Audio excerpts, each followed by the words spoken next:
Ready? Ready? Just I will. Have fun.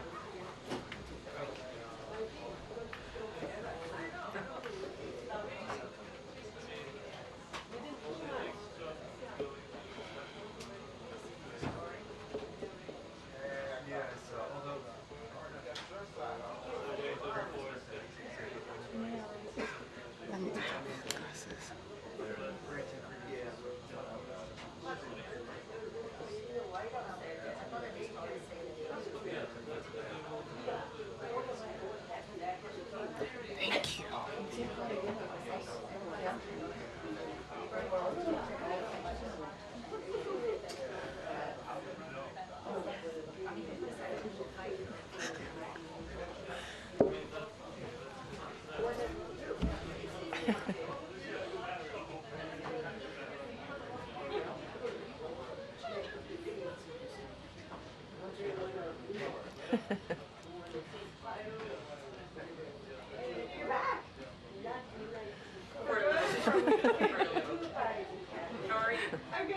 Thank you. Thank you. Thank you very much.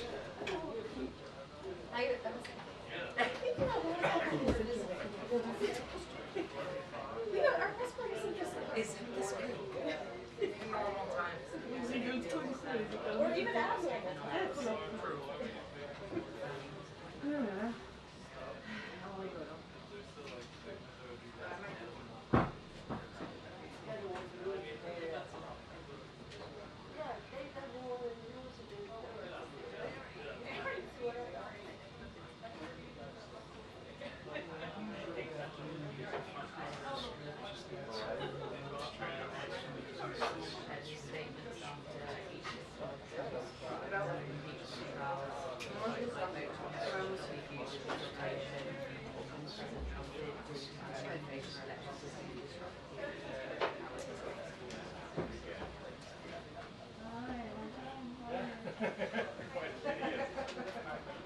You're back now, huh?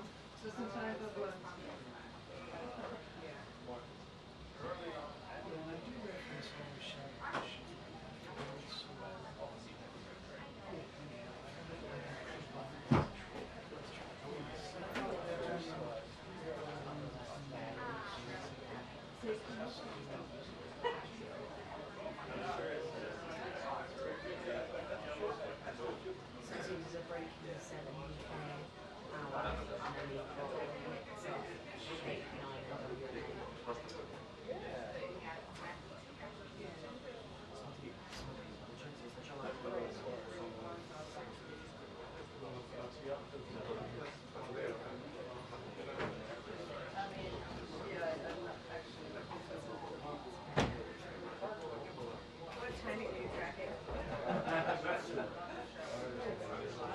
Okay,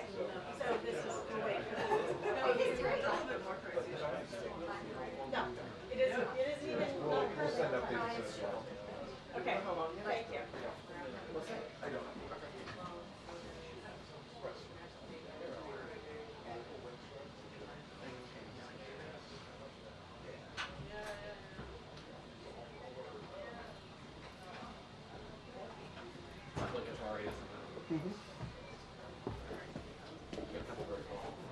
Three, two, one, cheese. And heart cheese. Okay, I'm not a pro exactly. Oh, yeah, like checking the unilateral question. Question like It was tweet. You gotta think of it this way. On the other hand, they do, it's like a, clown show that was here last time. And Trump's still doing this happening. oh, I'm sorry. He likes the credibility. He will get on all the clips and so on. I don't think they're gonna let some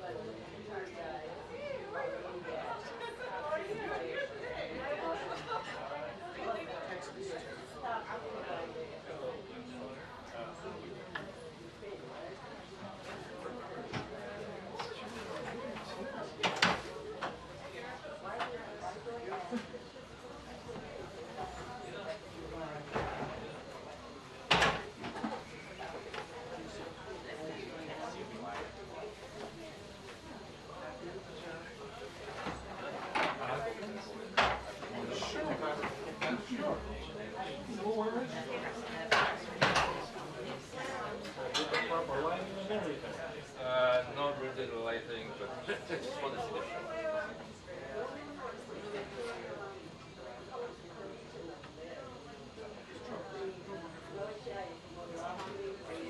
That's in it, that's what I'm saying.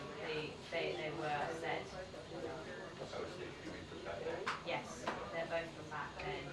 Yeah, February the 5th, 2020, and February the 30th, 2021. They were both from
Yeah. Yeah, you know what, if she's getting up already, I'll just turn out.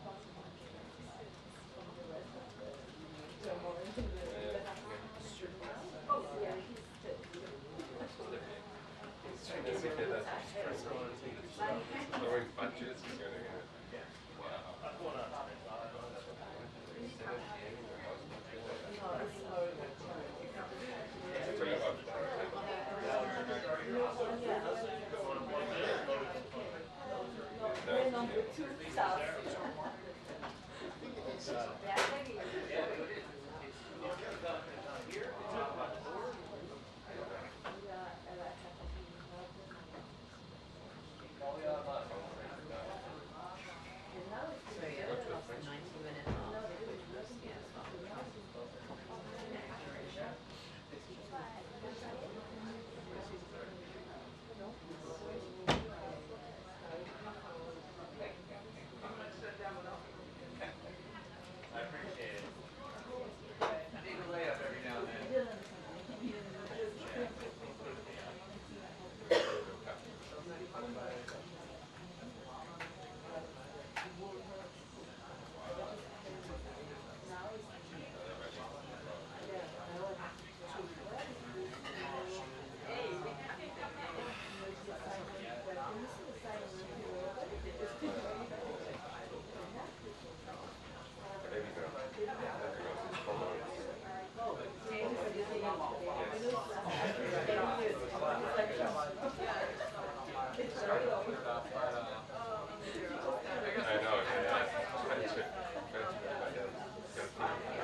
Yeah, we should go.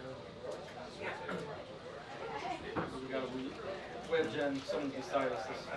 Okay.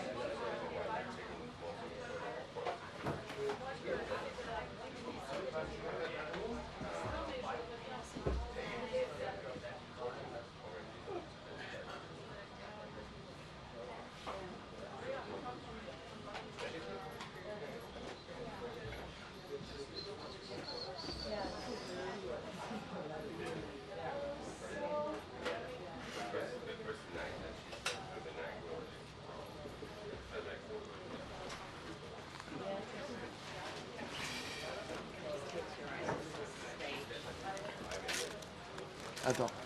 Tiens, mets-toi en face. En face. I'm too close, but.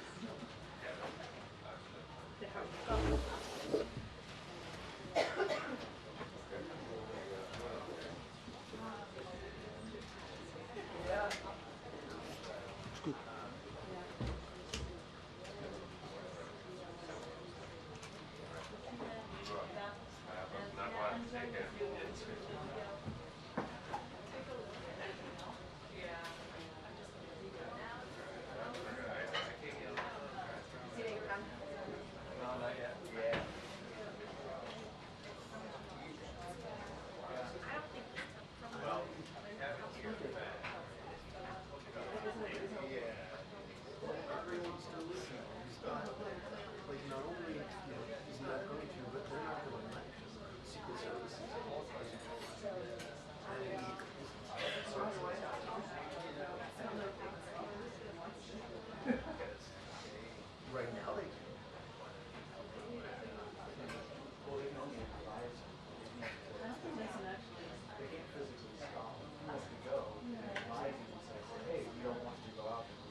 does, because he's a guest right now. And, oh yeah, he's not. I agree with you that I don't think it'll come out. We'll figure it out. I don't know if it's something that has to be self-taught. I think they brought him in the other side, so him and Al. It came from stuff. Yeah, he came in set up perfect, and I'm guessing they brought him just straight. Yeah.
Tiffany, watch.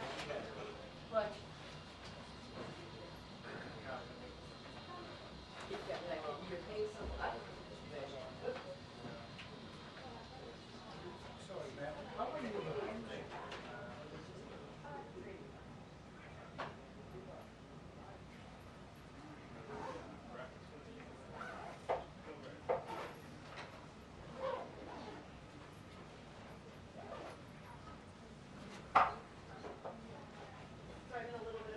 Which means I could totally do it right now.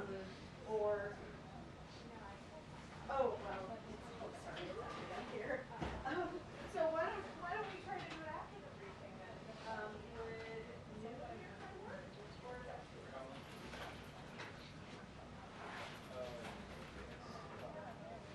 Yeah,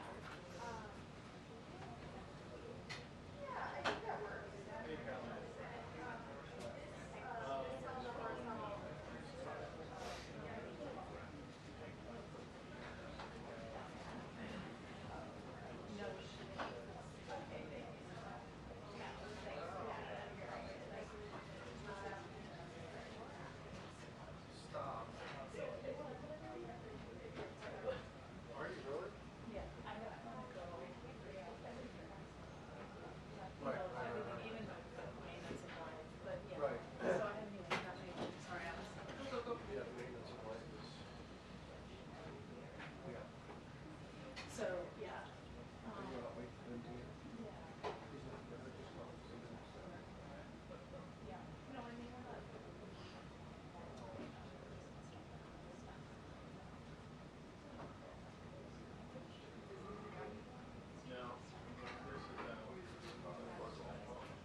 Yep. So we can have the briefing now. Hey. Hey, you. How you doing? Oh, well, glad to see you. Yes, please. We have a briefing or something.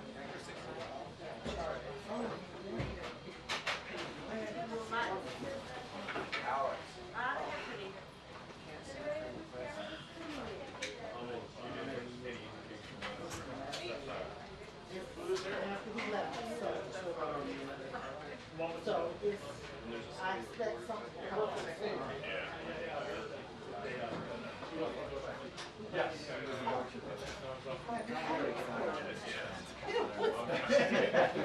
The future of Germany. So cool.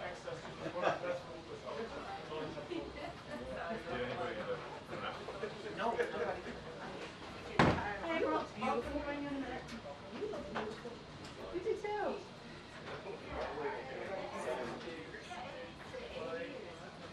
Oh, you know, like except for changing the arena.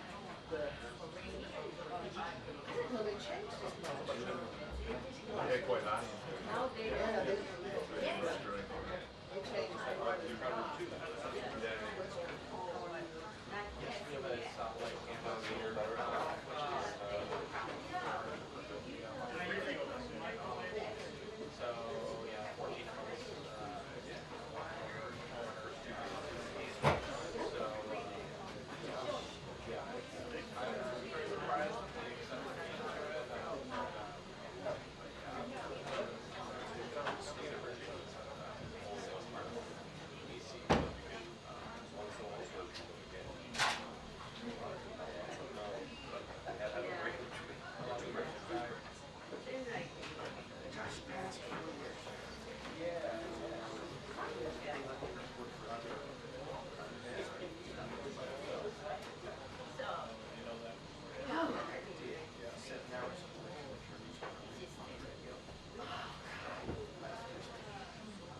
But it was هم کار سفید داده کارهای کار افتاده میده برای شما میفهمید که مسئله افغانستان هم یکی از موضوعات بسیار مهم است که در اولویت کاری قرار دارد. لحظات در جک سلیوان مشاور شورای امنیت ملی کار سفید در حضور خبرنگاران قرار میگیرد. آقای ترامپ با آقای بایدن دیدار داشت در مورد انتقال مسالمت آمیز قدرت با استاف کاخ سفید و یا کارمندای کاخ سفید دیدار داشت. خب البته از 5 قاره دنیا امروز به کاخ سفید آمده بودند خبرنگارای متعدد کشورهای اروپایی، آسیایی، عربی از افغانستان که من نمایندگی میکردم دیده شود که با توجه به این آشفته بازار سمت اوضاع جهان و کدام سمت سو در حرکت خواهد بود. نظیر از این کریم امپی میدیا قصر سفید واشنگتن.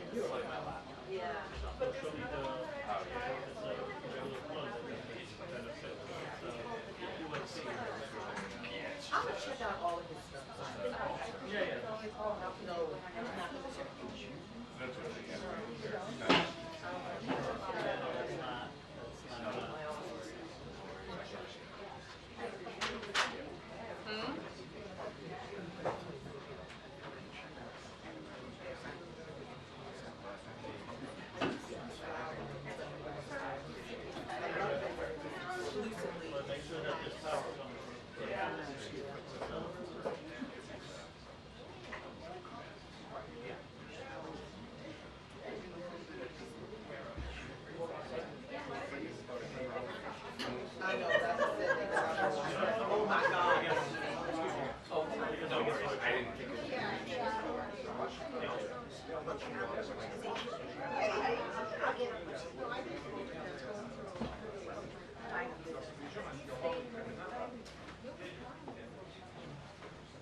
Did she say two? No, did she say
Yes. You're doing good. Oh, yeah, I mean, whenever. all you have to do is just get away from it. Yeah, just keep coming down.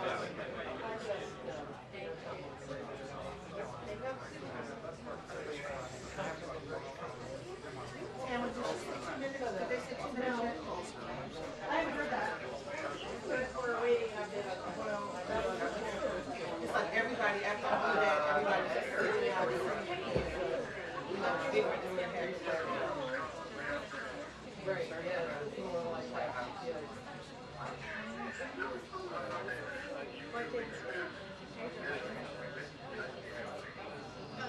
Well, certainly in going to Harrison with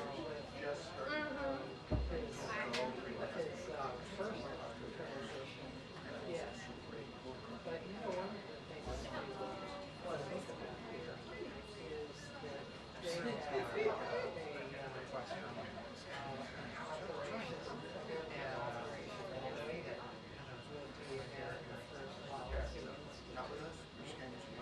Oh, you're staying as well? Yeah, okay, okay. Oh!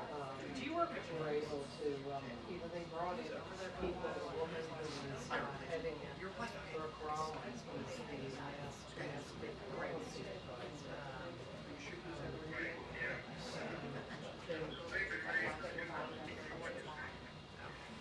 That's right, so they just gathered information.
or not paid.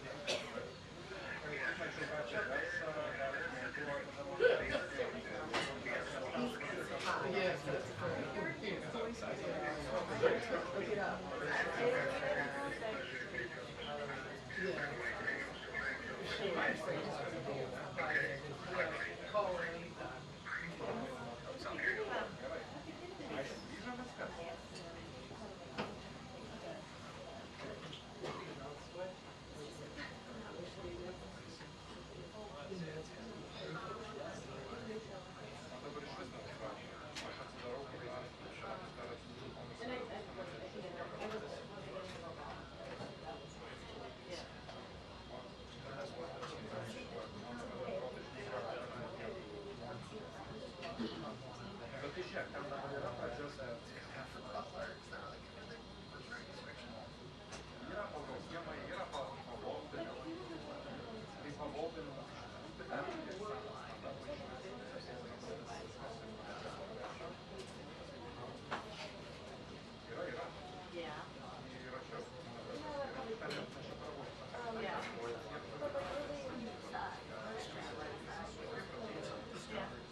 Should I go sit up there? Like, good afternoon, everybody. Start. I'm just hoping for any Couple things here at the top. Yeah. Do you have any sense of timing?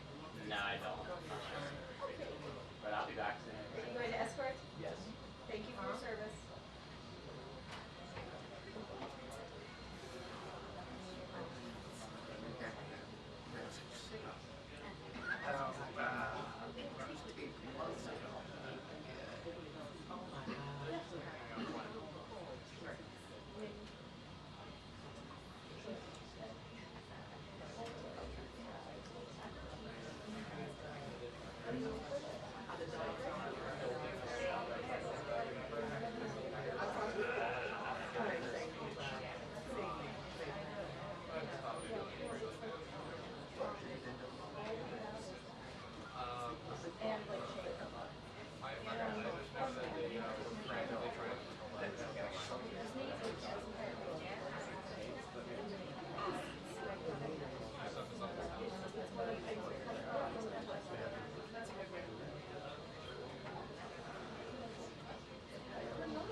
Yes, that one.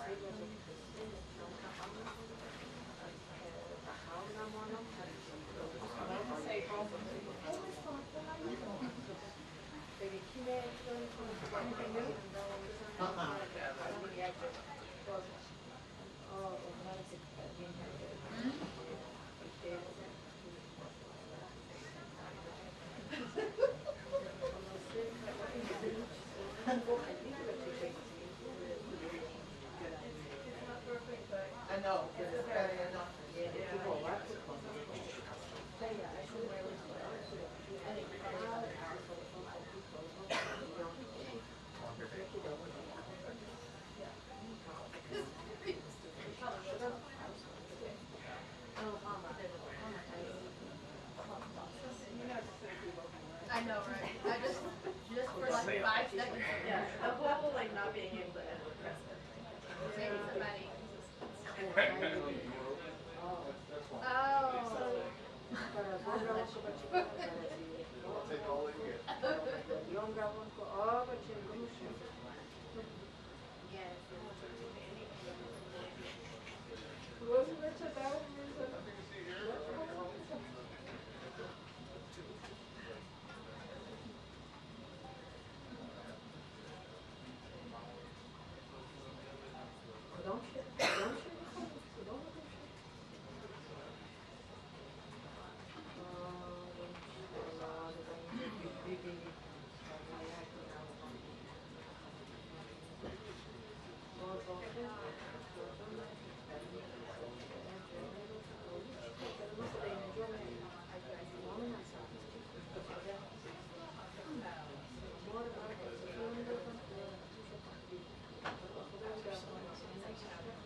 Slide in there.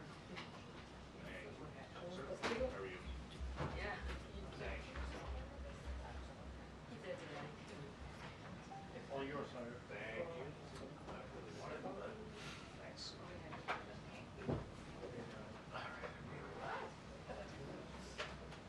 My dad charges there. Thank you. No, no worries.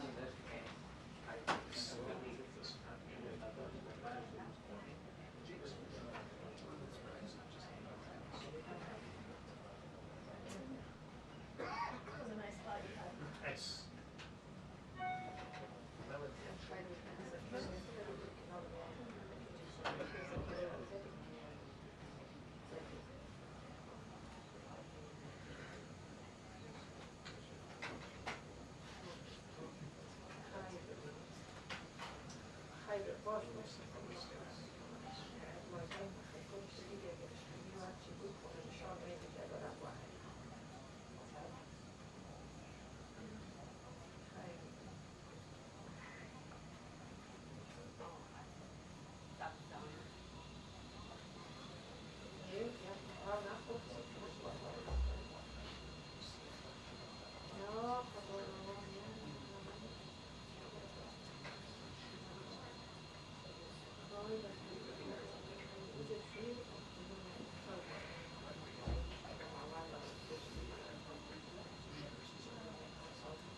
Unless you don't want to, I mean, it's a protocol, but I won't get to the back. He wants to breathe. Walk up the aisle. Walk up the aisle all the time. You know, you can't open the door. Well, you can open it. Which door? You get yelled at. That door. Yeah, you get yelled at. All right. 2 minutes.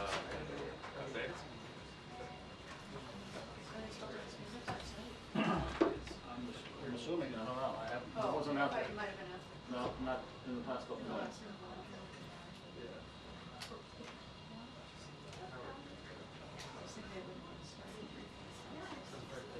Until what?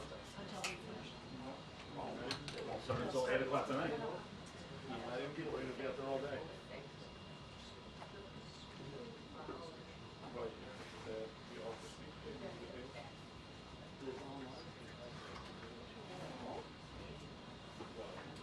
What we said.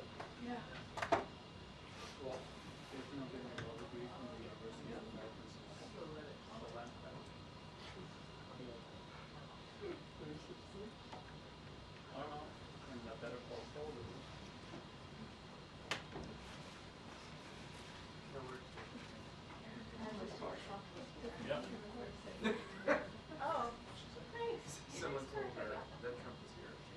Oh. Just to make sure she would be at the wedding. She wasn't going to be honest about that.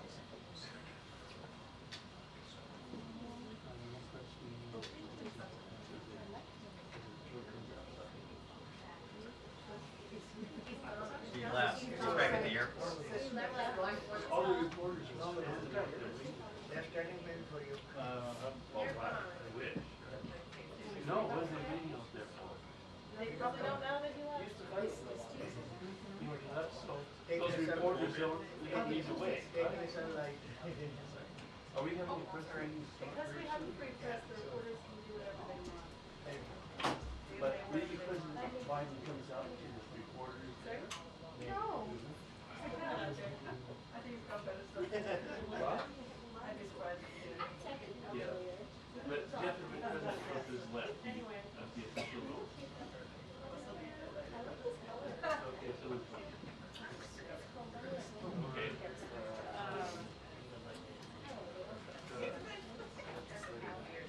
Yeah, you know,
Karine was just back there and he sat there and had no breakfast.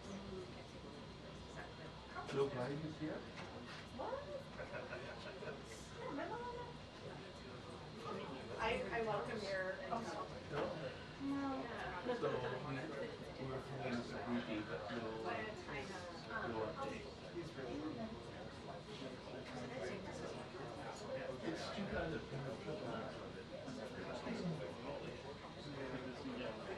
It would have been nice. It would have not been.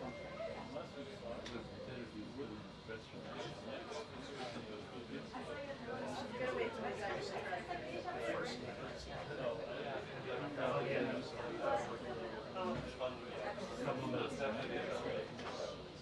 January 20th. It's gonna be maybe the same size minority that they have now. NBC was Yes, and it is gonna be in there. Very similar, just like the last.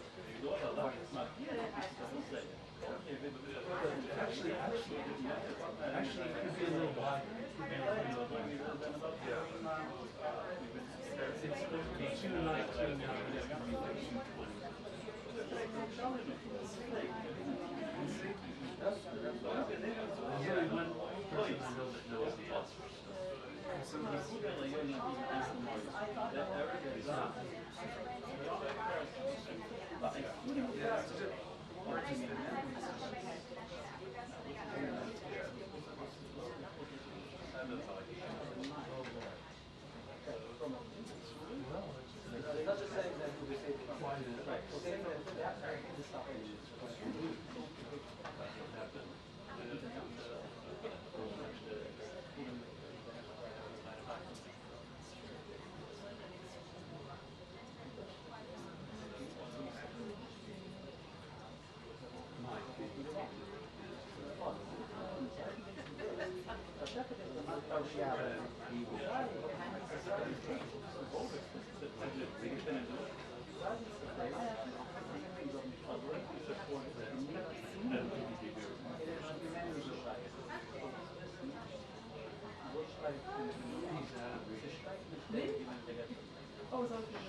Yes.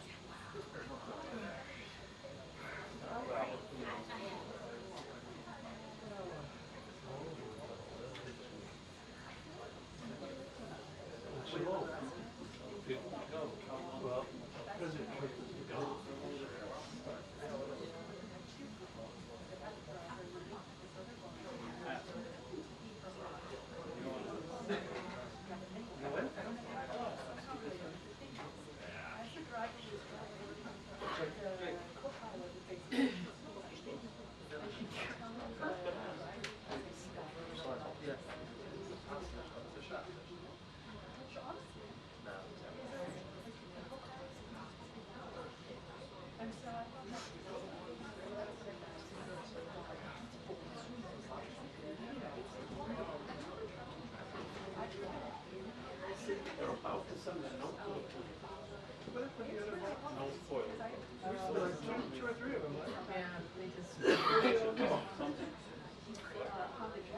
I'm spoiled, I think.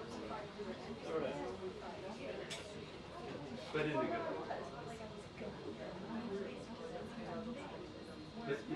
And that means you don't have an update on the press meeting star.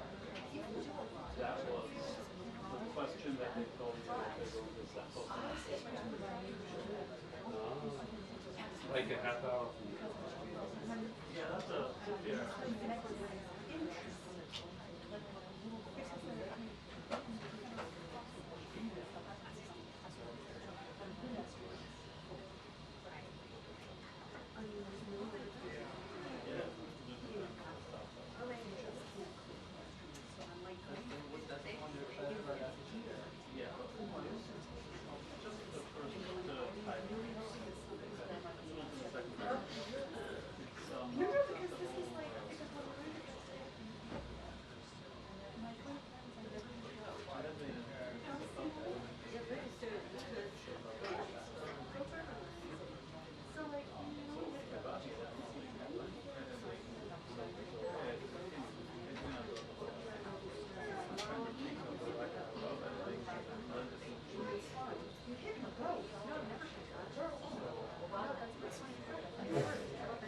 Well, no, it's, I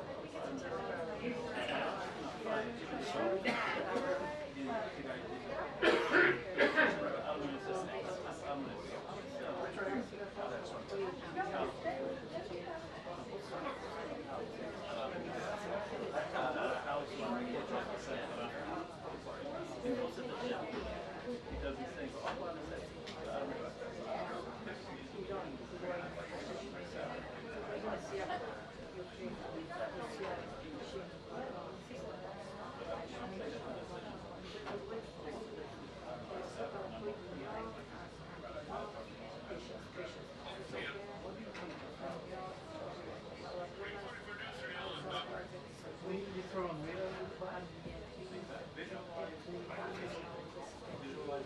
But I'll stop.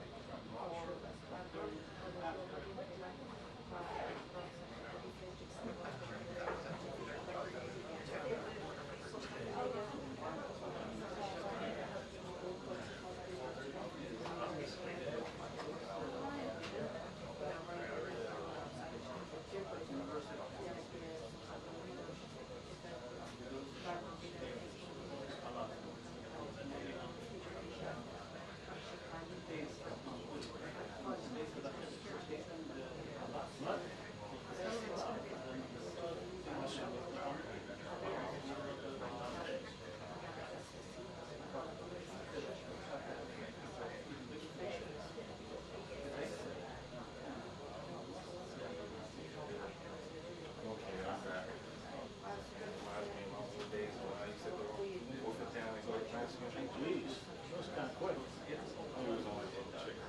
Believe that?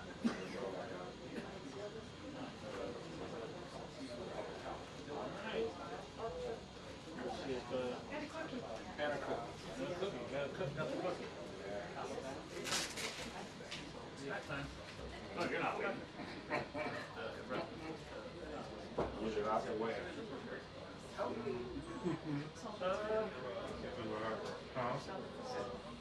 Oh, no. Oh, okay. Excuse me. Did you find it? You're sitting on the deck. You look at them up. Oh, can you say exactly what you have? Thank you. Could I find what? 135. Yeah, I have a chart.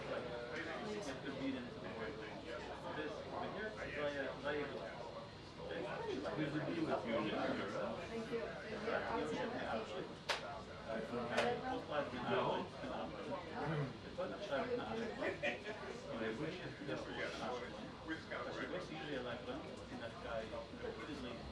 I've been hacked.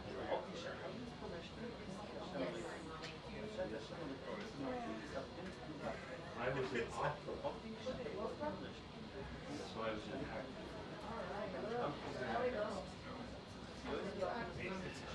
And acting like that. What time is the briefing? Maybe 12:30. it's 1:38. The legs. You mean it's 2:30? It was scheduled for 12:30. It was, but it's gonna be late. The land of the that whole area.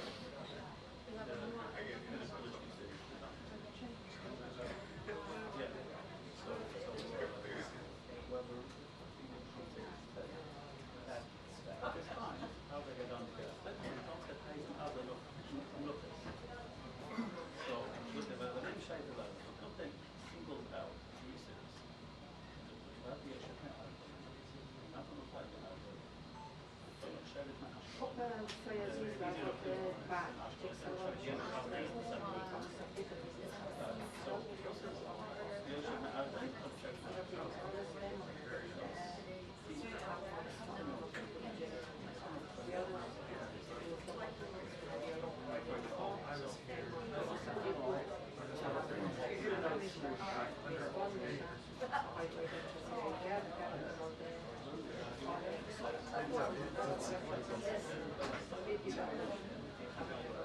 had the right idea.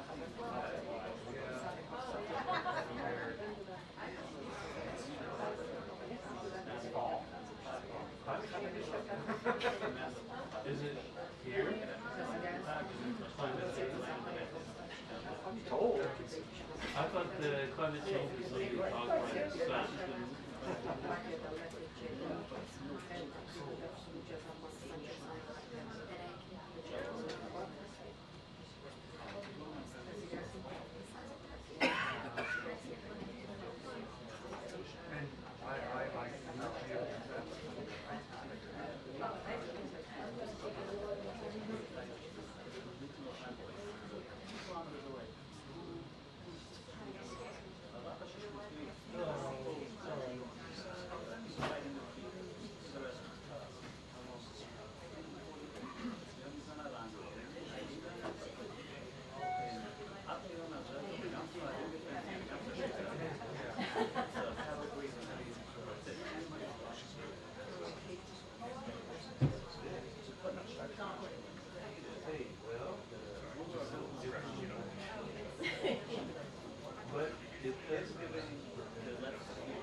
It's like, when you think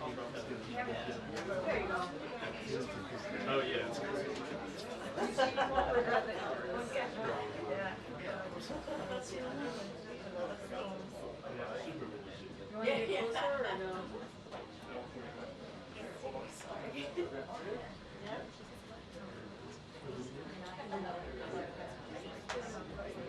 Oh, when it's the door, yeah.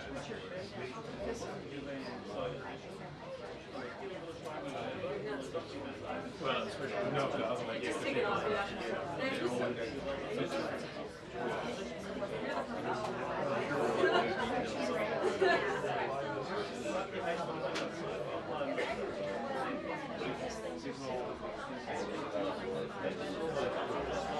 I guess I'm glad I'm back and covered it.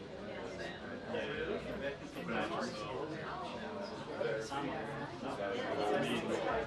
I didn't come out. Yeah, sometimes you can say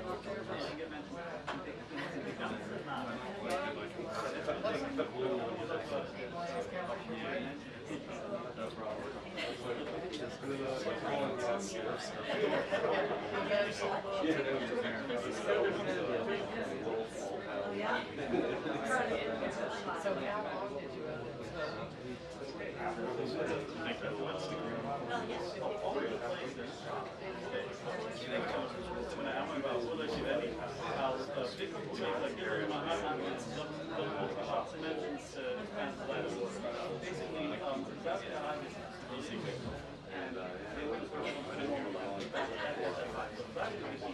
And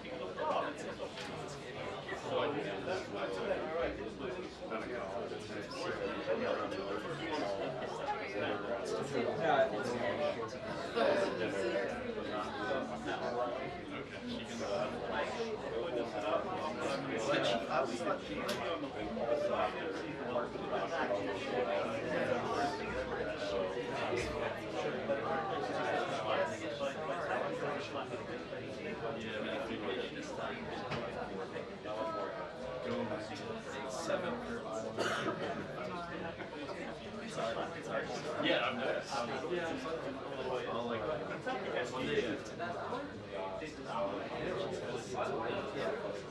And they're not like just like some of them were just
Mais je sais que tu fais très fort.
Just a wee bit.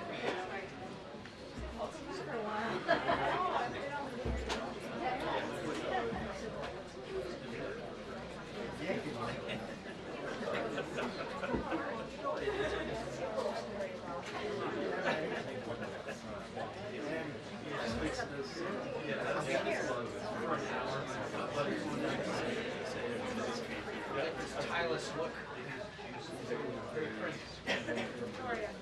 Oh. Not everyone gets a 5-page afternoon. Very 2024. I did give a color, I gave 3/4 from solid very high to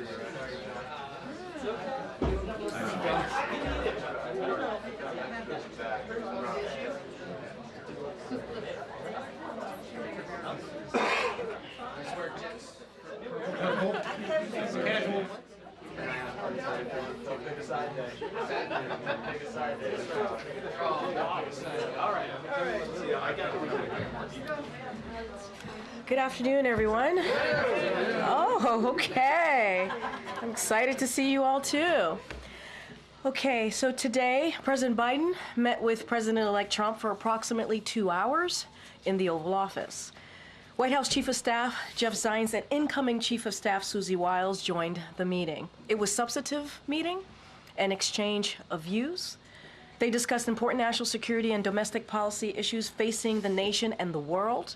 President Biden also raised important items on Congress's to-do list for the lame duck session, including funding the government and providing the disaster supplemental funding the president requested.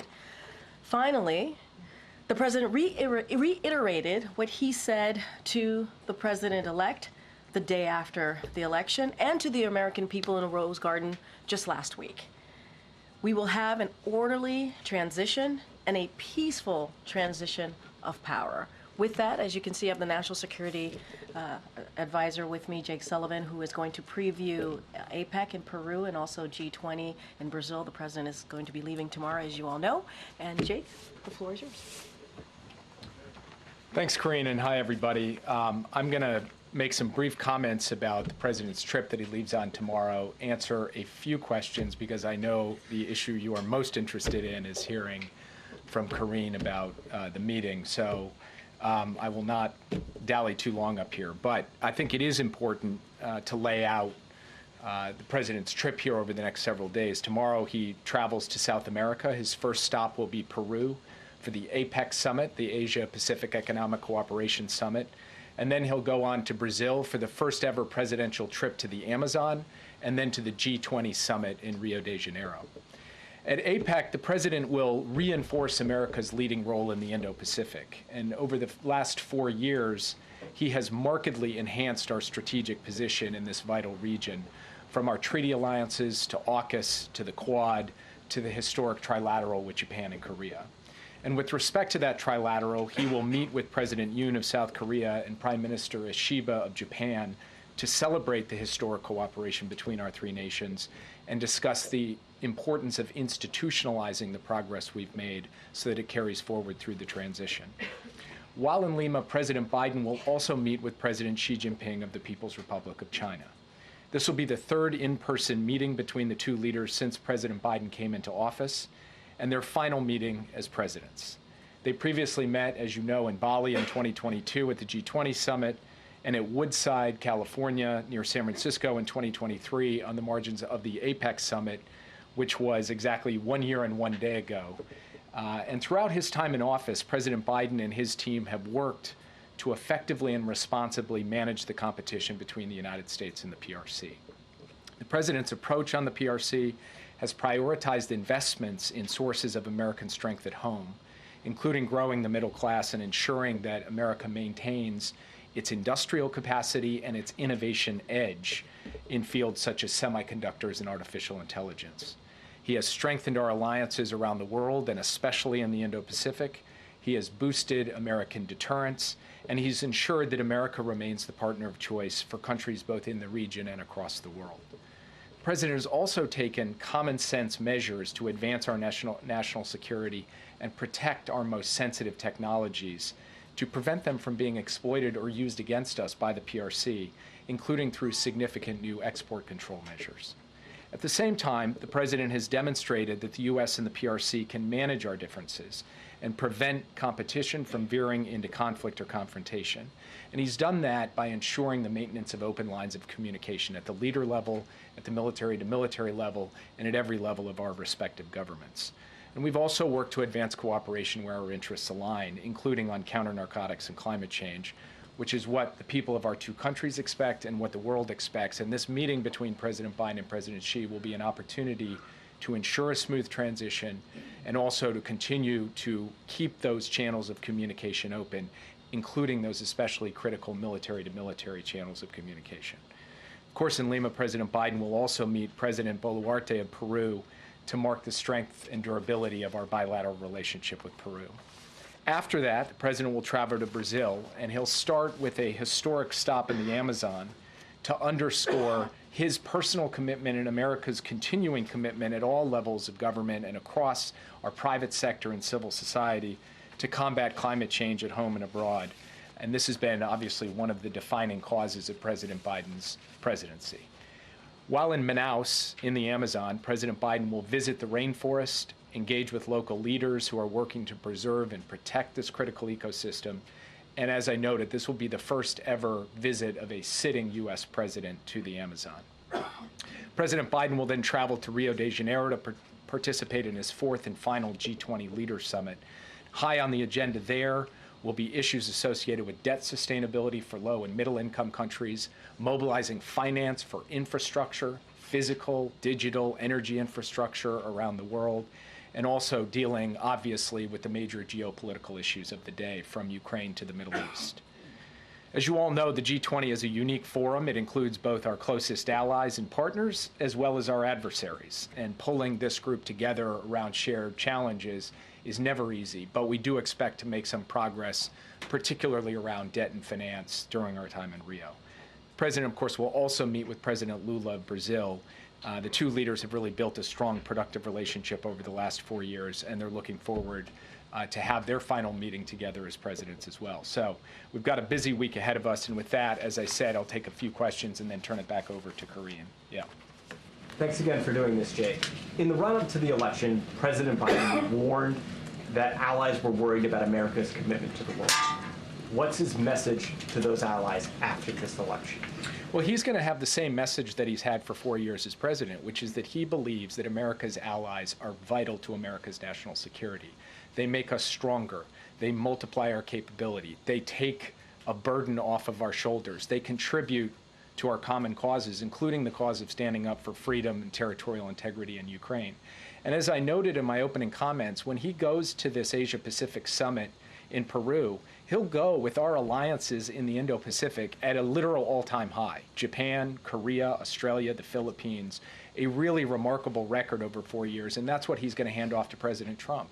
And he is going to be making the case to our allies and, frankly, to our adversaries that America's standing with its alliances, investing in its alliances, and then asking its allies to step up and do their part, which they have done these past 4 years, is central to American strength and capacity in the world. That will be his message. It's a message of principle. It's a message of practicality. And it's been one of the causes of President Biden's life. Yeah.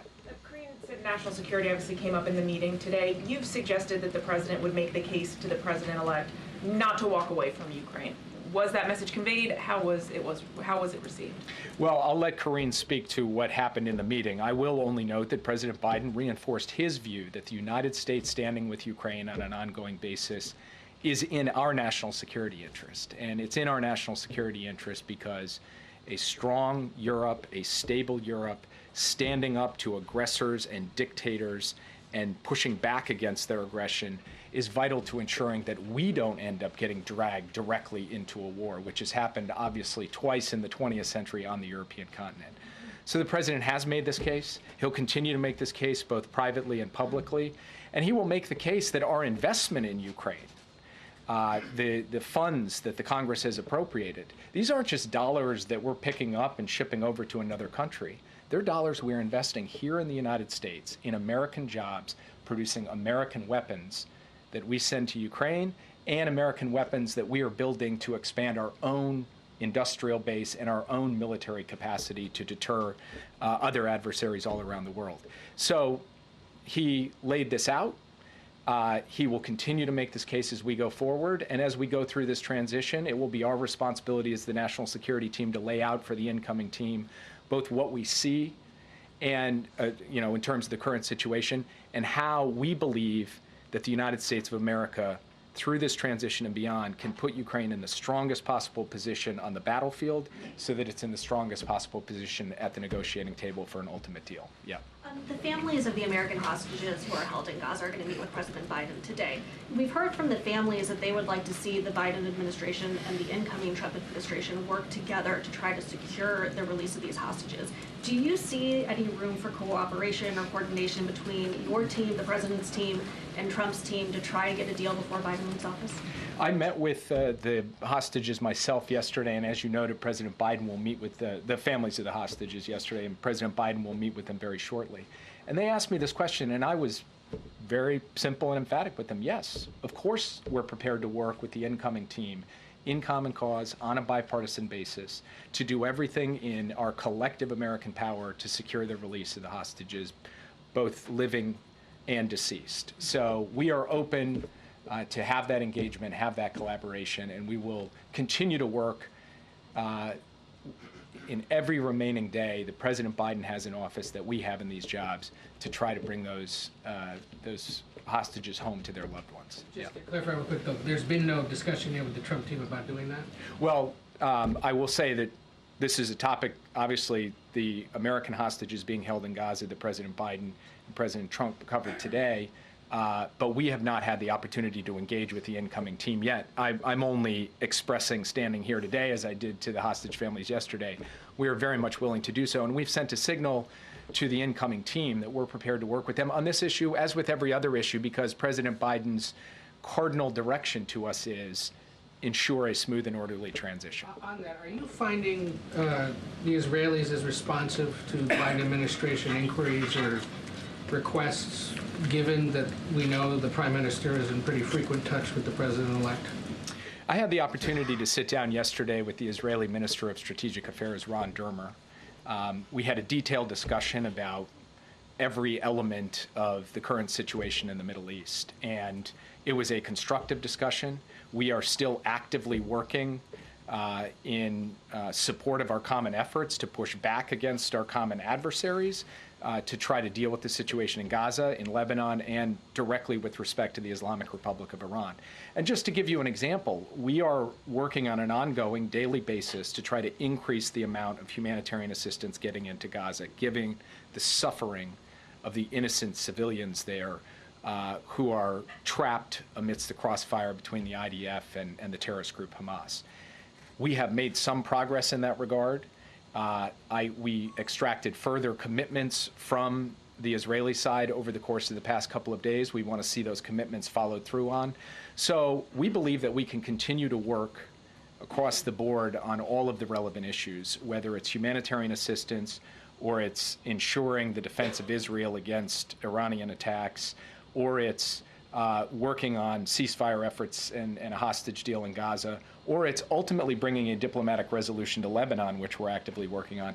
We'll continue to do that every day that we have remaining in office. Jake, I know you can't speak to what happened in the meeting earlier. We'll ask Karine about that. But 8 years ago, then President Obama explicitly warned incoming President Donald Trump about the urgent threat posed by North Korea. He said it was the most urgent national security threat the U.S. was facing at the time. What would you communicate to your national security advisor, Pierre, who's going to be following you in this job? What is the most urgent national security threat facing the United States today as Donald Trump prepares to take office? Well, I would say two things in answer to that question. The first is that if you look out at a strategic level, the competition with the People's Republic of China is going to be defining for what the world looks like over the course of the next 10, 20, and 30 years. And so that has got to be a paramount priority for the incoming administration. And the person who's been named as my successor, the person who's been floated as the Secretary of State, these are people who have very much focused on that challenge, and we'll look forward to talking to them about how we've approached it and obviously pass on the current state of play. Then there's the most immediate issue, which is Iran and its proxy groups continue to take actions that directly threaten Americans and American interests in the Middle East, and that has to be dealt with on an urgent basis. Now, that's at the macro level and the micro level. In between those two, you have an ongoing war of aggression by Russia against Ukraine, representing a larger threat to European security and therefore global security, and you've got North Korea coming behind to provide troops in that war. So these are all issues for which we have clear approaches, working in coordination with allies and partners, and we're going to try to ensure that we pass off each of these areas to the next team in a way that is as smooth as possible. Last time he was, just to follow up quickly, last time in that same meeting, Obama told Trump that he had real concerns about the hiring of a national security advisor, Mike Flynn. Donald Trump ultimately hired Mike Flynn. Do you have any concerns about the names that you have heard mentioned so far and announced so far by Donald Trump to serve in his administration in a national security role? I know some of them. I've engaged with some of them, and people like, for example, Congressman Waltz, who's been named to be my replacement. He's somebody that I have engaged with in the past. I respect his service to this country in uniform. He's put his life on the line. I respect his service in Congress. He and I obviously don't see eye to eye on every issue, but I am very much looking forward to engaging him over these next 60 days, as I said, so that we can have this smooth handoff. There are other people that he's named who I just don't know, I haven't met, and therefore can't comment on. Yeah. So you talk about wanting to engage, wanting to smooth this transition.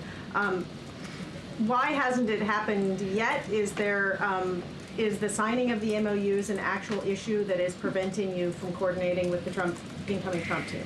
So I'll defer to Karine to kind of go into the nitty-gritty. What I'll say at a broad level, though, is the MOU creates the opening for the landing teams to arrive at the agencies, to include the NSC. But that doesn't mean that we can't reach out and get, and express our willingness to engage with our counterparts, our incoming counterparts. We've done that, and so I expect that in a matter of days here, we should be able to have some engagement. Of course, that depends on whether the incoming team wants to engage, and that will be up to them. But for our part, we are more than willing to do what is our responsibility as directed by the President and, frankly, as dictated by the Constitution, which is to ensure the peaceful transition of power. I have a China-related question as well. The Biden administration largely left in place the Trump-era tariffs on China. The policy towards China hasn't been wildly divergent. Do you see the potential for bipartisan agreement on the relationship with China in the next administration or going forward? I think for us to succeed in the long-term competition with the PRC, it will require a bipartisan foundation.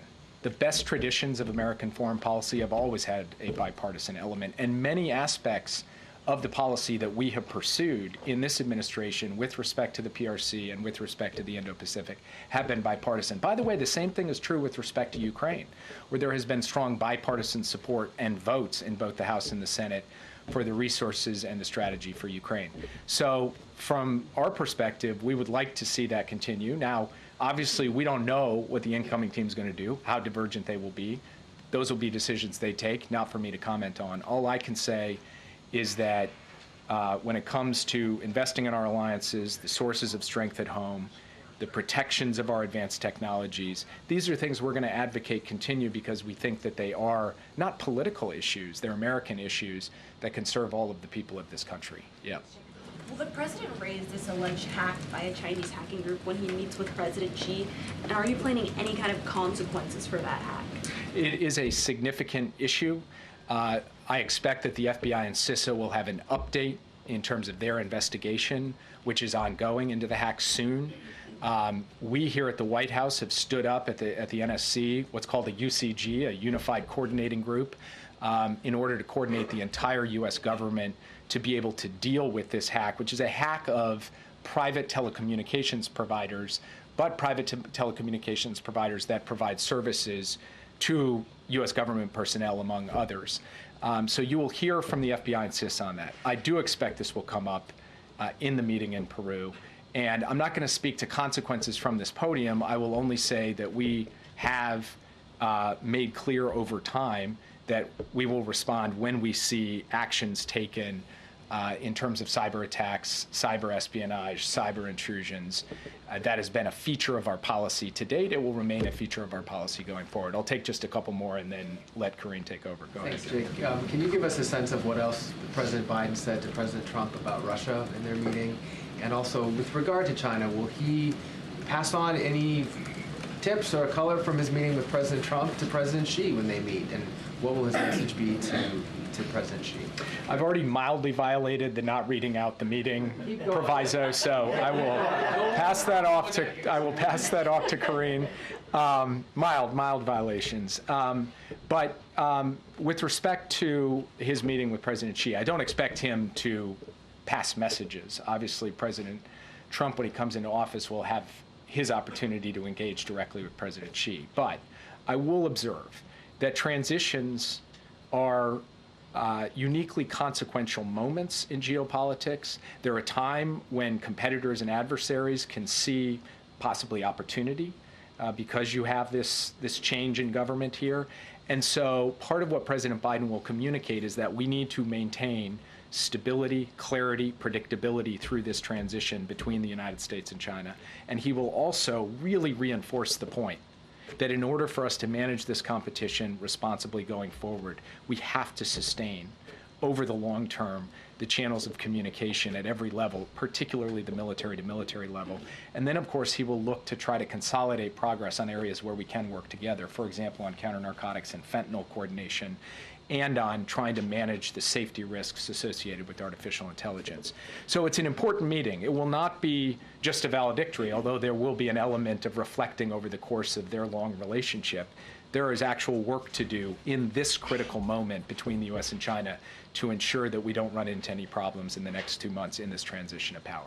Last question. Can you just sort of explain the strategy for the remaining drawdown authority for Ukraine, and also if the administration is going to ask for any additional drawdown authority in like an end-of-the-year CR or spending plan? So the president has made clear, and he has directed his team to ensure that every dollar that the Congress gave to him, authorized him to spend, he will spend on behalf of Ukraine before he leaves office. Now, again, these are not dollars he's putting on an airplane and flying across the ocean. These are dollars he's investing in the American defense industrial base. As we provide weapons to Ukraine, we make new weapons to give to the U.S. military. All of those dollars will be spent, will be obligated by the time he leaves office on January 20th. Therefore, it only stands to reason that in the next 2 months, the administration will signal to Congress that we would like to see additional funds for Ukraine for 2025 so that they can be in the best possible position, the strongest possible position to negotiate, to ensure they achieve their objectives, that they win at the negotiating table. Now, what form will that take? CR, et cetera. I'm going to not get myself in trouble by turning into the OMB director up here. I will just say that the administration very much sees the necessity and the logic of seeking additional resources for 2025, since we are doing what Congress asked us to do, which is dispersing the funds they gave us for 2024. And with that, I'll turn it over. Policy question? Jake on the Amazon tree. Thank you, Jake. Congrats on becoming a congressional spouse. I just have one more thing, and then I'll go into your questions. So today, the President and the First Lady welcomed nearly 200 education and workforce leaders to the White House for the Biden-Harris administration's Classroom Career Summit. The administration's Investing in America agenda is creating millions of good-paying jobs, many of which do not require a 4-year college degree, and its investments will continue to drive job creation for years to come. The summit highlighted the record progress to expand career pathways to these good-paying jobs in infrastructure, clean energy, advanced manufacturing, and so much more. With that, Josh, it's good to see you, as always. Good to see you, Karine. Regarding the meeting. Yeah. President Biden has given a lot of statements about his concern for the U.S. democracy. Did he share any of those concerns with President-elect Trump in their meeting about what he feels should be done or needs to be done? So I'm not going to go into granular detail of what was discussed in the meeting. What I can say that it was indeed very cordial, very gracious, and substantive. And I mentioned at the top, national security was discussed, domestic policy issues were discussed. I had an opportunity to speak with the president in the Oval Office right before coming out to do this press briefing, because I wanted to make sure that I got what the president wanted to share with all of you. So certainly that everything that I'm saying is sanctioned, if you will, by the president. He wanted you all to know that the president-elect, again, was gracious, came with a detailed set of questions. It was, again, substantive. But I do want to take a little bit of a step back here, because it's really important to note, and you're going to hear me continuing to say this over and over again, the importance of having a smooth transition, an importance of having an orderly transition. The president respects the will of the American people and wants to make sure that occurs. That is what he believes the American people deserve. And so that is as far as I can go. That is what I am sharing with you from the president directly. And look, we're going to make sure, as Jake Sullivan was saying, that his team has what they need, right? They want to make sure that it is indeed an efficient, effective transition, so that we hand over the people's business so that they can continue the people's business. Can you say how President Biden answered some of those detailed questions? I will say that the president certainly looked forward to the meeting, appreciated the conversation, and answered any questions that the president-elect had, offered up his thoughts, but I'm not going to go any further than that. Get Mary. You said gracious, cordial, substantive. The president obviously hit on a wide range of issues, but did he get a sense that the issues that he was impressing upon, that any advice he was giving was being well received? I think so. I think that's why the president was wanting me to let you all know that there was a very good back and forth, and it was substantive, as I mentioned before, and I want to be mindful. It was a private conversation, so I don't want to go into specifics or details, but look, they met for more than 2 hours. They met for a very long time, or nearly 2 hours, pardon me. And I think by the length of the meeting tells you that they had an in-depth conversation on an array of issues. And so, look, the president reached out to the president-elect wanting to make sure that he gave an opportunity to the president-elect, afforded him that opportunity to have a meeting with him to talk about the different issues that matter to the American people. But nearly 2 hours says a lot about how the meeting went. Any plans to keep a line of communication open? The president is always going to, obviously, keep that line of communication open to the president-elect. We got to remember, this is not about the two presidents. This is not about President Biden or President-elect Trump. This is about the American people and what's right for the American people. And if anything, the president has led by example, right, over the last week now on making sure that we have this cordial transition of power. On just one other topic. President-elect Trump's nominee for defense secretary has questioned whether or not women should serve in combat roles in the military. Wondering what the administration makes of that. Is there any concern about women's ability to serve in certain roles going forward? I think we've made ourselves really clear. I'm not going to speak to this pick. That's not the president's going. The president-elect is going to lay out his certainly his personnel and who he wants to fill these cabinet positions, who he wants to be in the White House with him, and we will give them the space to do that. But I think we've been very clear about how we see the importance of gender equality, the importance of women in the workforce. I think we have been an administration that has led on that issue, and certainly we do not agree with those views, but that is for obviously the president-elect to speak to his picks, and I'm going to let them do that. Okay, John. You said the president-elect came with a detailed list of questions. That's surprising to me. What was on his list?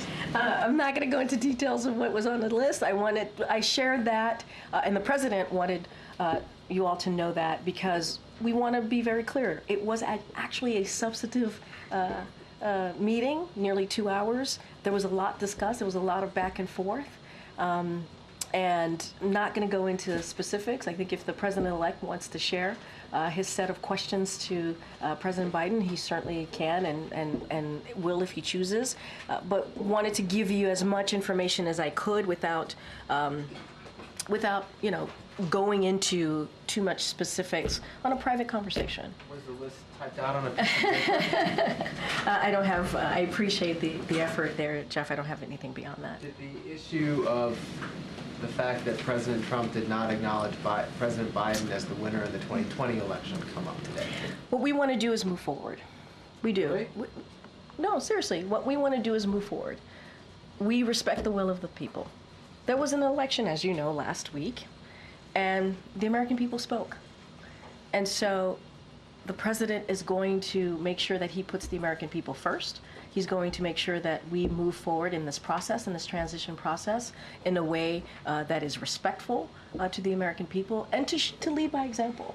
And so that's our focus. That's what we want to do. I think the president has shown that in the past week of that leadership. And so that's what you're going to hear. That's what we're going to continue to do in the 68 days that we have left in this administration. I understand that. I guess that just seems like a piece of unfinished business between them. Did it come up at all? Look, that is something certainly that I would leave for the president-elect to speak to. What I can speak to is this president wanting to focus on the American people, wanting to focus on issues that matter, domestic policy issues, national security issues that are critical and important in how we move forward as a country. That's what the president wanted to focus on. Again, it was gracious, it was substantive, and I think that's what's important. And what we are showing the American people is how you do this. How do you have a peaceful transition of power, how it looks, and leading by example. And that is quintessential Joe Biden, I believe. Go ahead. Yeah, thanks, Karine. I'm just trying to understand, I mean, besides demonstrating a peaceful transfer of power, what was the big message that President Biden was trying to convey to incoming President Trump? I think just that, and the American people. You know, you all had, those who were able to be in the room, got to see the two presidents sitting side by side, shaking hands. You heard what the president-elect talked about politics being tough, and understanding what that looks like. We get that as well, you know. And I'll go back to what we said last week. Did the elections turn out the way we wanted? Absolutely not. Are we disappointed? Yes, we're disappointed. But again, there was an election, the American people decided, and what the president wants to focus on is what it looks like. What it looks like. To move forward, to put the country first, to put the American people first, and move forward in a respectful way. I think that was also the message that you saw from this president today. Government spending, waste regulations. Does the White House have any concerns about this effort, or do you think maybe it's a good idea to look at these things? No comment. I'm not going to comment. You talked about ensuring that the next administration has all the resources they need for this transition, but one thing that needs to happen in order for the Trump transition to have access to agencies and such are these signings of the memorandums of understanding with both the GSA and the White House, including an ethics plan. Did that come up in any way in the conversation today, even if it was just between Jeff Zients and Susie Wiles? And I was just going to say that, as you know, Jeff Zients, the Chief of Staff, had an opportunity to speak with the incoming Chief of Staff. I have not spoken to Jeff on if that issue came up, but Jeff has been leading this effort of making sure that we have that smooth transition of power. We are ready. We are ready to go. And I've also mentioned that the co-chairs of the Trump transition have said that they are in public have said that they are going to sign the MOUs. So I'm going to have to leave it to them. We're ready. And Jake, I think, put it really well when he said it doesn't mean that we can't still have conversations. It doesn't mean we can't engage with our counterparts or those who have been picked by the president-elect to come into this administration. Certainly, we are open to that and want that to happen. But I would have to, refer you to the Trump transition, they have said they would sign those MOUs. And back in 2000, then Vice President Al Gore actually hosted George W. Bush a few days after he had conceded the election. When Bush came to meet with Clinton, he then went on to meet with Gore. Did Vice President Harris stop by the meeting at all today? And does she intend to host Vice President? So I can say the Vice President did not attend the meeting between the two presidents this morning. I would have to refer you to her team on how she wishes to move forward and her part in all of this. But you also heard from her last week when she talked about the importance as well of having a peaceful transition of power. So leave that to her to answer. Go ahead. Just to work out a few of the details. So it was four of them in that room: the president, the president-elect, Chief of Staff, the Chief of Staff designate. Yes, sir. Were the two presidents ever left alone in the room? I don't have anything beyond what I shared. What I can say is it happened for approximately 2 hours, and it included the current Chief of Staff, the incoming Chief of Staff, and obviously the two presidents. I can't speak if the presidents had the presidents themselves, President-elect and President Biden had an opportunity to speak privately. I can't speak to that. I didn't ask. Over in the diplomatic room, right?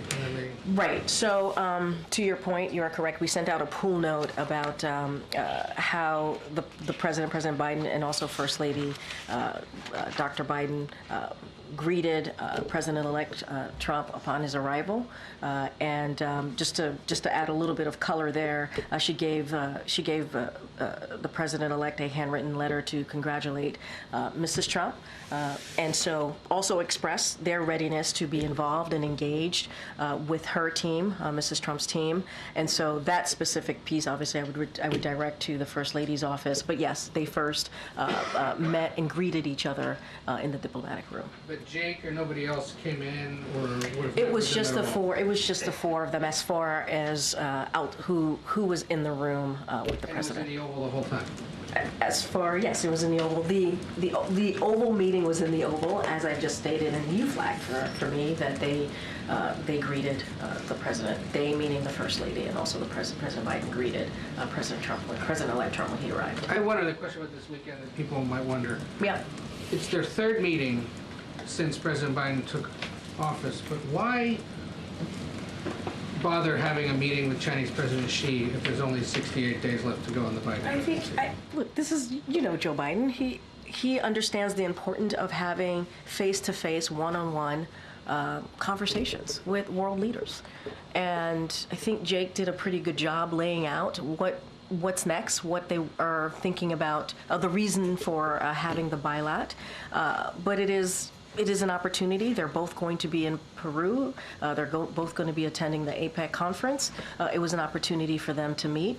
I think it's important. The issues that they're obviously going to speak about are important to the American people. As you think about national security, you think about Indo-Pacific. And so, I think this is very much something that the president would do, have that face-to-face, have those in-person conversations with other world leaders on issues that matter here to us and obviously globally. Okay, Peter. Thanks, Karine. Did President Biden show incoming President Trump anything classified? No. No. Why not?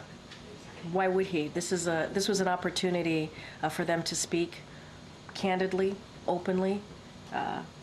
I've said to you that it was gracious, it was incredibly substantive, and I'll just leave it there. The last time these two were together in the same room was at the debate. They talked a fair amount about playing golf. Do you know if a plan was made for them to play golf in President Biden's retirement? Actually, that's not the last time they saw each other. They saw each other at September 11th. I'm going to move on. Go ahead, Ed. In the meeting, we saw a unified front related to a transition in the Oval Office meeting. But a lot was said on the campaign trail, like Trump is a dangerous threat to our country and our democracy. Was there an apology today? I'm sorry? Was there an apology from President Biden for the words, some of the words used? An apology from the President Biden. To President-elect Trump for some of the words that was used on the campaign trail. Look, and I've answered this a couple of times about a threat to democracy in the past week. The president is going to always feel obligated to be honest with the American people. What he says still stands. And it's not just him. You heard this from former staffers. You've heard that from the former chief of staff, John Kelly, and others. You've heard it directly from the president-elect, the former president, about enemy of the people. Very, very clear. Very clear. What we want to be also very clear about is the importance of listening to the will of the American people. There was an election. It is important to respect our institution. It is important to respect the free and fair elections. And that's what this president is doing, leading by example and putting that aside and putting the American people first. But what he said still stands. And it's not just him. We should not just put this at the president. His own people said this. So I want to be really, really clear about that and not forget the facts. There are facts here that we should certainly also lift up as you're asking me these questions. Go ahead, Anita. Thank you. Did the two presidents discuss transatlantic security or climate change efforts and the U.S. role in that? And relatedly, what is President Biden's message to G20 leaders on these two issues and on the institutions and frameworks that hold them up? I'm talking about NATO and the Paris Agreement. Yeah, so look, obviously they talked about national security issues, mentioned that already. There was a substantive, pretty detailed set of questions that the president-elect presented the President Biden with. They went back and forth on that.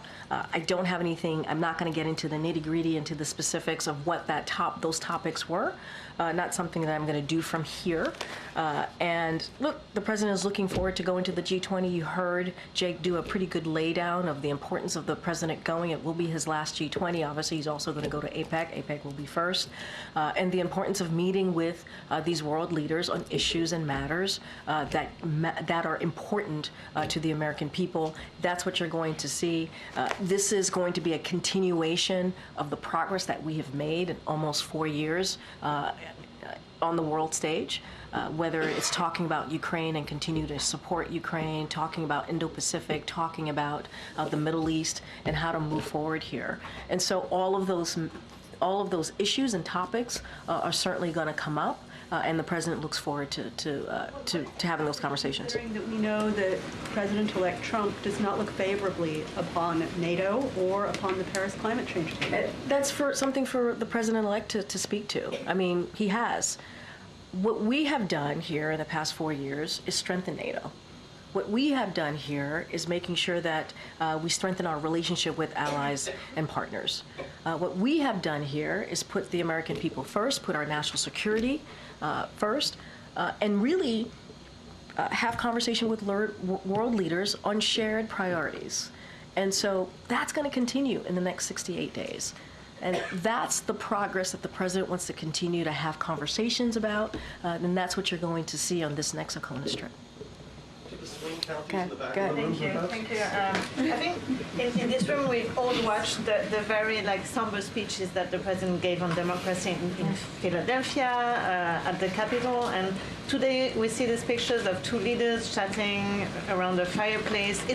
There's a stark contrast here, and isn't there a risk that in the future, when voters are faced with warnings about democracy, they're just going to dismiss them and think this is just campaign stuff, this is just political? I think there are two different things here. When it comes to what the president said in the past year, even more so about our democracy, the importance of our democracy, let's not forget, we saw that Americans do care about democracy. They care about protecting our freedoms. That is something that the president's never going to shy away from. He's never going to shy away talking about that. And it is important on how we move forward, right? Is important. But what we're seeing right now is also a democratic principle, right? When we're talking about transition of power, it is about our democratic principle as well. It is about continuing that transfer of power. It is about continuing that democracy. I know I said these are two different things, but are also connected as well. And so for him to do that, for him to invite the president-elect and to have important conversations on issues that matter to the American people is actually part of what democracy looks like. And the president is never going to shy away from that. And again, were the elections what we had hoped? Absolutely not. We're not hiding that. We've been very clear about that. But we have to move forward. We have to move forward on behalf of the American people. And what you saw and what you're going to see when we talk about transition is about our democratic principles. Okay. Thank you, Karine. Going back to her question on the G20, Jake was saying that he is hoping for some progress. But is progress possible when allies, the G20 allies, are trying to understand and are expecting a change in the administration here? So how does the incoming administration can undermine this progress they are trying to reach there? And also progress with the Brazilian government on climate, democracy, and labor cooperation that are going to expect to discuss there. Yep. I'm not going to get ahead of what's going to be discussed at the G20, and I'm not going to get ahead of what the Trump administration policies are going to look like. That is certainly something for them to address, and how they move forward on domestic policies, national security policies, and they will do just that. What I can talk about is the progress that the president wants to continue to make, and the strengthening of our alliances, strengthening of our partnerships, and making sure that we continue to stand up with Ukraine as they continue to fight against Russia's aggression, and a range of issues of Indo-Pacific to the Middle East. You talked about climate change, especially as it relates to Brazil. So those issues are going to be discussed. We've made progress on all of those policies that we're going back and forth on. I'm just not going to speak to private conversations that are going to happen, what's going to be discussed, and just speak to what we can do, what we're looking to do, and why it's important. This ACONUS that the president's going to go on is going to be a continuation of what he has been able to do for almost 4 years now. And what does Trump victory mean to the world? You know,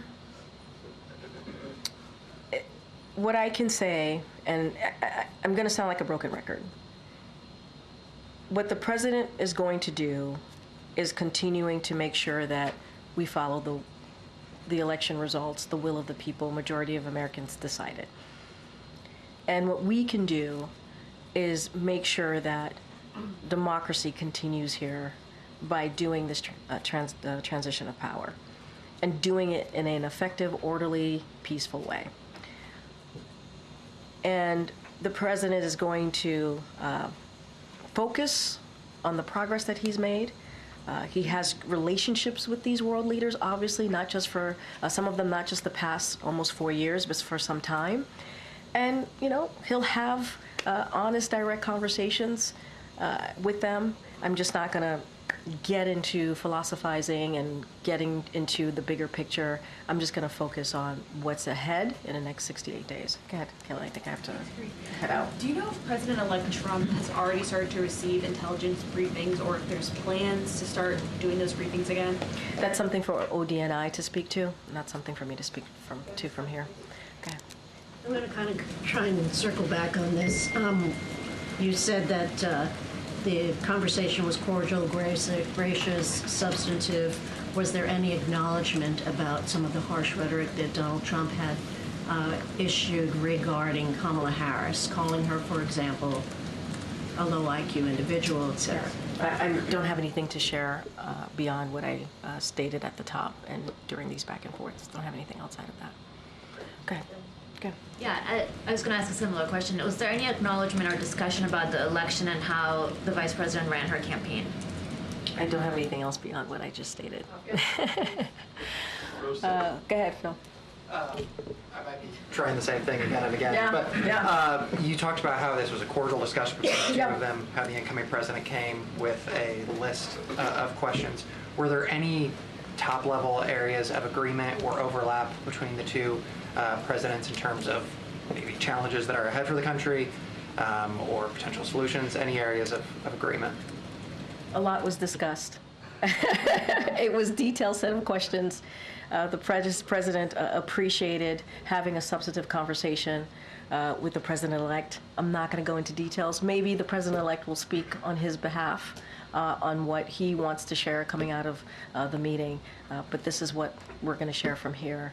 2 hours nearly 2 hours is a long time to talk about what's important for the American people and how to move forward. And I think that's important. I appreciate the effort. All right, everybody, thank you so much. For the record, can you just find out if there was any time that the two met individually so we're all on the same page? Will there be photos? Afghanistan, Karine.